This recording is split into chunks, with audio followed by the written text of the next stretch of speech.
Hello everyone, అందరికీ నమస్కారం అండి. దిస్ ఇస్ ప్రీతి. మీరు చూస్తున్నారు హోమ్ మేకింగ్ ఇన్ఫినిటీ. ఈ వీడియోలో ఈరోజు లివింగ్ రూమ్ని ఎలా క్లీన్ చేసుకుంటాను, ఏమేమి టిప్స్ ఫాలో అవుతానో చూపించబోతున్నాను. ఇలా టీవీ యూనిట్ని అయితే వైట్గానే వచ్చిందండి. నాకు వైట్ అంటే ఎక్కువ ఇష్టమని టాప్ అంతా వైట్గానే చేయించుకున్నాను. సో ఎవ్రీడే క్లీన్ చేసుకోవాల్సి వస్తుంది, లేకపోతే దీనిపైన డస్ట్ పడి మెస్సీగా కనిపిస్తుంది. ఇలా ఎవ్రీడే క్లీన్ చేయడం కష్టమవుతుంది కదండి. సో దీనికోసం ఏం చేశానంటే, నేను ఇలా క్లాత్ మ్యాట్స్ ఆన్లైన్లో అవైలబుల్ ఉంటాయి.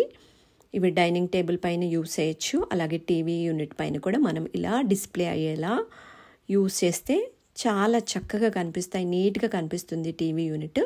అలాగే ఎవ్రీడే క్లీనింగ్ కూడా బాధ కూడా తప్పుతుంది. నేను ఇక్కడ వచ్చేసి గ్రాస్ మ్యాట్ని అయితే యూజ్ చేస్తున్నాను. గ్రాస్ మ్యాట్ కూడా అంతే అండి, వీక్లీ వన్స్ ఒకసారి తీసి డస్టింగ్ చేసుకుంటే సరిపోతుంది.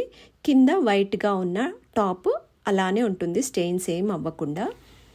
సో దీన్ని అయితే నేను ఇలా అరేంజ్ చేసుకున్నాను. ఇంకా స్టెబిలైజర్స్ పైన కూడా మనం ఇలా ఒక క్లాత్తో కవర్ చేసి ఉంచినట్టయితే డస్ట్ తక్కువగా పడుతుంది, క్లీన్ చేసుకునేటప్పుడు ఈజీ అవుతుంది. ఇప్పుడైతే టీవీ యూనిట్ ఇలా ఉంది. ఇలా చిన్న చిన్న టిప్స్ ఫాలో అయ్యి ఇంటిని అందంగా అలంకరించుకోవచ్చండి. అలాగే సెంటర్ టేబుల్ పైన కూడా ఎవ్రీడే క్లీన్ చేయడం అస్సలు కుదరకపోవచ్చు కదా, అందుకని ఇలా మ్యాట్స్ కానీ లేకపోతే ఇక్కడ నేను ఒక కుషన్ కవర్ని అయితే అరేంజ్ చేశాను. ఏది ఉంటే దానితో మనం ఇంటిని అందంగా అలంకరించుకోవచ్చు. ఐడియాస్, చిన్న చిన్న టిప్స్ ఫాలో అయితే చాలు. ఇలా అరేంజ్ చేసుకున్నట్టయితే ఎవ్రీడే మొత్తం క్లీన్ చేసుకోవాల్సిన అవసరం ఉండదు. ఇలా కార్నర్స్ ఒక్కసారి క్లీన్ చేసుకుంటే సరిపోతుంది. ఎవరైనా వచ్చినా మనమైనా సరే ఎక్కువ స్పెండ్ చేసేది లివింగ్ రూమ్లోనే కదండి. సో డస్టీగా ఉంటే ఏం బాగుంటుంది చెప్పండి. ఇప్పుడైతే సోఫాలు, మా ఇంట్లో అయితే క్లాత్ సోఫా ఉంది. స్పెషల్లీ బీజ్ కలర్ అంటే నాకు చాలా ఇష్టము. సో బీజ్ కలర్లో ఉన్న సోఫాని తీసుకోవడం వల్ల దీన్ని ఎక్కువగా మెయింటైన్ చేయాల్సి ఉంటుంది. లైట్ కలర్స్తో ఉండే వాటిని పిల్లలు కూర్చుంటారు, స్టెయిన్స్ అవుతాయి, లెగ్స్ పైన పెడతారు, హెడ్స్ ఆనిస్తారు, ఇలా అన్నీ జరుగుతూ ఉంటాయి కదండి.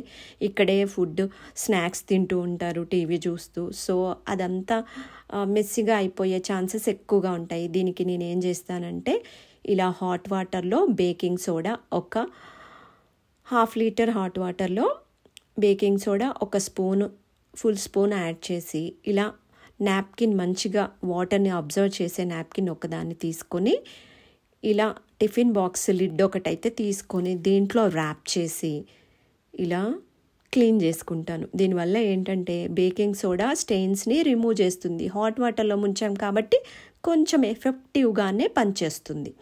ఇలా క్లాత్ సోఫాని ఎవ్రీ టైం క్లీన్ చేసుకుంటూ ఉంటాను, వీక్లీ వన్స్.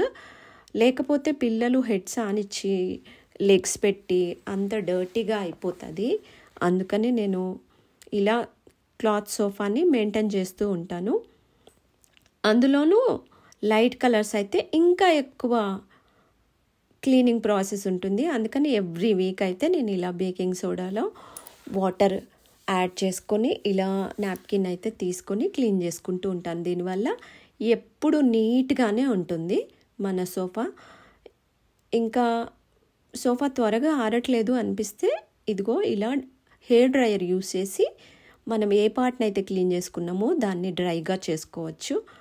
ఈ ప్రాసెస్ అంతా మనం ఈవినింగ్ చేసుకుంటే, నైట్ చేసుకుంటే ఇంకా బెటర్ అండి. పిల్లలు తినేసి పడుకోమని చెప్పిన తర్వాత క్లీన్ చేసుకొని ఉంచుకున్నట్టయితే చక్కగా ఫ్యాన్ గాలికి ఆరిపోతుంది. అలా లీవ్ చేసినా సరిపోతుంది. ఇంకా వచ్చేసి లివింగ్ రూమ్లో కంపల్సరీగా సోఫా కింద అయితే మ్యాట్స్ అయితే నేను యూజ్ చేస్తానండి. మ్యాట్స్ లేకపోతే వాళ్ళు బయట నుంచి వచ్చి డైరెక్ట్గా సోఫా పైన కూర్చొని లెగ్స్ పెడితే స్టెయిన్స్ అవుతాయి, మట్టి కూడా ఇంట్లోకి వచ్చేస్తుంది. సో ఇలా మ్యాట్స్ అరేంజ్ చేసుకున్నట్టయితే ఫస్ట్ మొత్తం మ్యాట్స్ పైన పడిపోతుంది. ఇంకా సోఫా పైన వచ్చేసి ఇలా సోఫా కవర్స్ కాస్ట్లీవి ఎవ్రీ టైం యూజ్ చేయడం కష్టం అవుతుంది కదా, ఎన్నని కొంటాం చెప్పండి. అందుకని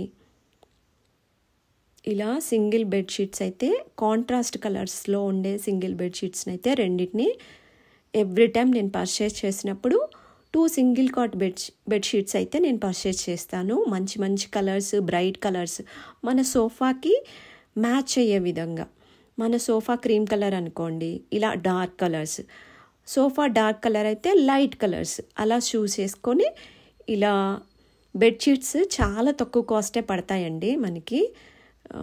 ఆన్లైన్లో మీషోలో తీసుకుంటే ఇంకా తక్కువ కాస్ట్ పడతాయి. ఇలా తీసుకొని ఎవ్రీ 2-3 డేస్కి నేను చేంజ్ చేస్తూ ఉంటాను.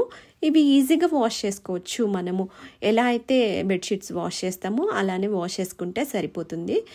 ఇలా బెడ్షీట్స్ అయితే యూస్ చేస్తూ ఉంటాను.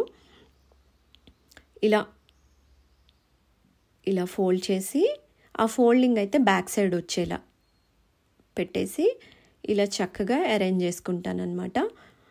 ఇలా లైట్ కలర్స్, ఇలా మన అభిరుచికి తగ్గట్టు మనము ఫర్నిచర్ తీసుకున్నప్పుడు మెయింటైన్ చేయడం కూడా అలానే చేయాలి కదా.